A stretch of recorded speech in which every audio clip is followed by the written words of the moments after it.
কি মহারাজ? কেন বুঝতে পারছো না? এটা একটা টুপি, যেটা তুমি যখন তখন সকলকে পরিয়ে থাকো।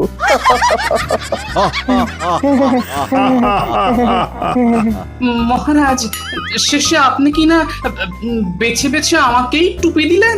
আরে এতে খারাপের কি আছে? একবার ভেবে দেখো, তোমার মাথার ভেতর কত বুদ্ধি, অথচ মাথায় চুল নেই।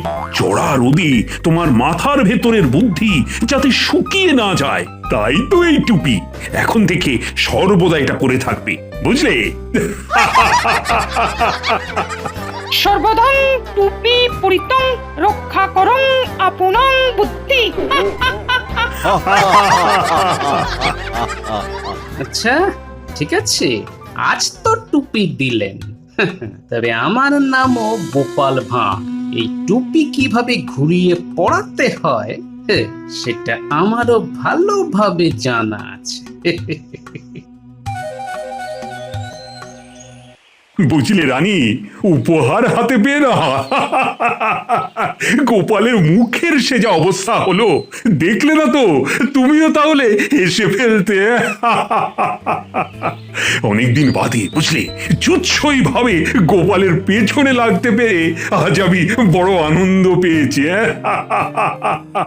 গোপালকে জব্দ করে আনন্দ পেয়েছেন, ভালো কথা, কিন্তু ওকে চেনেন তো মহারাজ?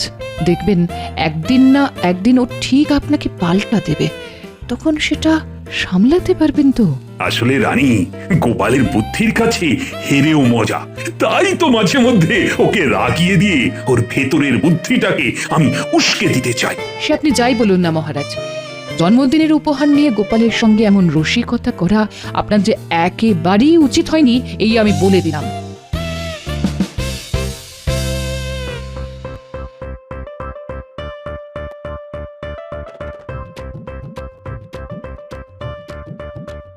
এই দেখো কাণ্ড, বুড়ো বয়সে ভীমরতি দেখো, দিনে দুপুরে মাথায় কিনা টুপি পরে এলো।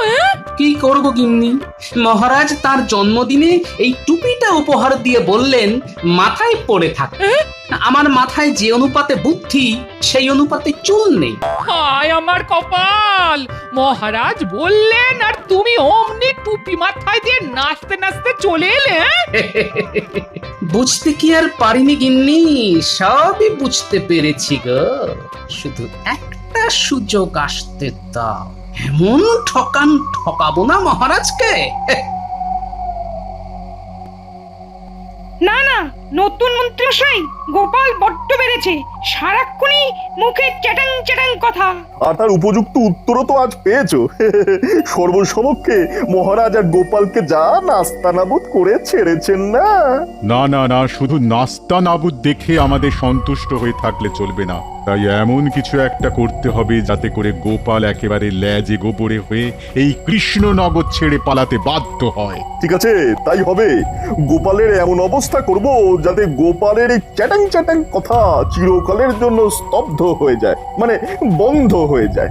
আমাকে আজকের দিনটা ভাবতে দাও, কাল রাত সবাই গিয়ে মহারাজের সামনেই সব বলবো। এখন তোমরা এসো। হ্যাঁ,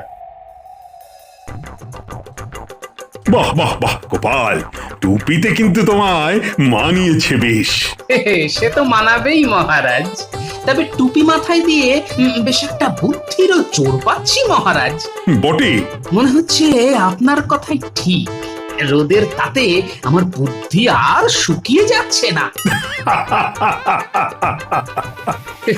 হেসে নিন, হেসে নিন, যেমন ইচ্ছে হেসে নিন, তবে আপনার মাথায় অদৃশ্য এক টুপি পরিয়ে দেবার সময় আমারও আসবে।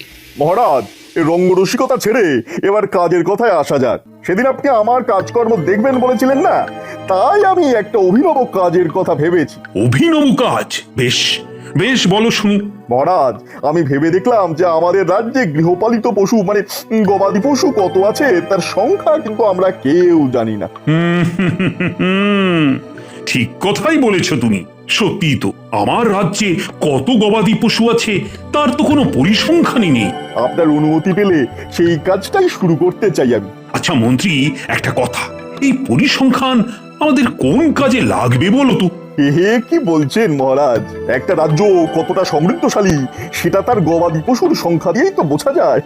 স্মরণ করে দেখুন, পুরাকালে কিন্তু এই গবাদি পশুর সংখ্যা বিচার করেই একটা দেশের আর্থিক আর সামাজিক অবস্থার কথা বোঝা যেত। হ্যাঁ, তাহলে মন্ত্রী, গবাদি পশুর সংখ্যা জানার জন্য কি করতে চাও তুমি? আদমশুমারি মহারাজ। হ্যাঁ, গবাদি পশুর আদমশুমারি? হ্যাঁ মহারাজ, ঘরে ঘরে গিয়ে লোকগণনা করে মানুষের যেমন আদমশুমারি হয়, তেমনি ঘরে ঘরে গিয়ে আমাদের গবাদি পশুর আদমশুমারি করতে হবে। হ্যাঁ, আর একবার এটা করে ফেলতে পারলেই জানা যাবে এই কৃষ্ণনগরে গবাদি পশুর সংখ্যা কত। বাবা বাবা বাবা, তাহলে তো খুব ভালো হবে। তা কে করবে এই কাজ? অনুমতি পেলে রাজপণ্ডিত আর রাজ্যোতিষীকে নিয়ে আমি নিজেই শুরু করে দিতে পারি। তাহলে তাই দাও। কিন্তু মহারাজ, এই কাজের জন্য কিছু তো খরচ হবে। খরচ? খরচের জন্য ভয় পাই না। তা বলো বলো তো, কত খরচ হতে পারে? আগে মহারাজ, ওই বাইরের লোককে দিয়ে করাতে গেলে অনেক বেশি খরচ হতো, কিন্তু যেহেতু আমরাই করবো তাই খরচ অনেক কম হবে। তাও বলো, মানে কত পড়বে? আগে 1000 স্বর্ণ মুদ্রা দিলেই হয়ে যাবে। ঠিক আছে ঠিক আছে, পেয়ে যাবে। খাজাঞ্চির কাছ থেকে নিয়ে নাও। ধন্যবাদ ধন্যবাদ মহারাজ। এই নাও তোমাদের পাওনা। কত আছে এতে? ওই তো 1000-এর অর্ধেক 500 আমি রেখেছি, আর বাকি 500 দুজনের মধ্যে সমান ভাগে ভাগ করে দিলাম। আচ্ছা, আপনার বুদ্ধির দৌলতে আমাদের তো কিছু প্রাপ্তিযোগ ঘটলো, কিন্তু গোপালের ব্যবস্থার কথা কিছু কি ভেবেছেন? ভেবেছি বই কি, জব্বর এক উপায় ভেবেছি। বাবা বাবা বাবা, সে তো খুব ভালো কথা। হতচ্ছাড়াটা যদি আর কৃষ্ণনগরে না থাকে, তাহলেই আমাদের প্রত্যেকের হাড় জুড়োয়।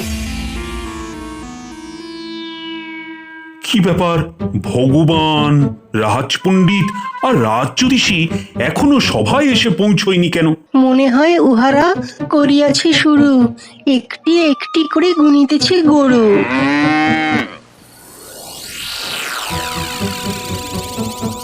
কি গো মন্ত্রী, গরু গুনে এলে বুঝি? সে তো গুনবেনি। আসলে নিজের সমগোত্রীয়দের গুনার মধ্যে কত আনন্দ বলুন। বলো বলো, যা ইচ্ছে বলো। জানো না তো বাচ্চাদন, এরপর তোমায় কি পেঁচে ফেলবো।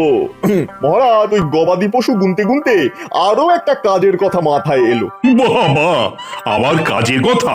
আগে মহারাজ, ভেবে দেখলাম গবাদি পশুর সাথে সাথে আমাদের কাকের আদমশুমারি করলে কেমন হয়। হ্যাঁ কাকের আদমশুমারি?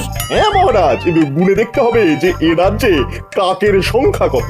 আচ্ছা, এই কাকের আদমশুমারি করে কি আবার লাভ হবে বলো তো? আগে কোন রাজ্যের কাকের সংখ্যা দিয়েই সেই রাজ্যের মানুষের মন ও ধনের অবস্থার কথা বোঝা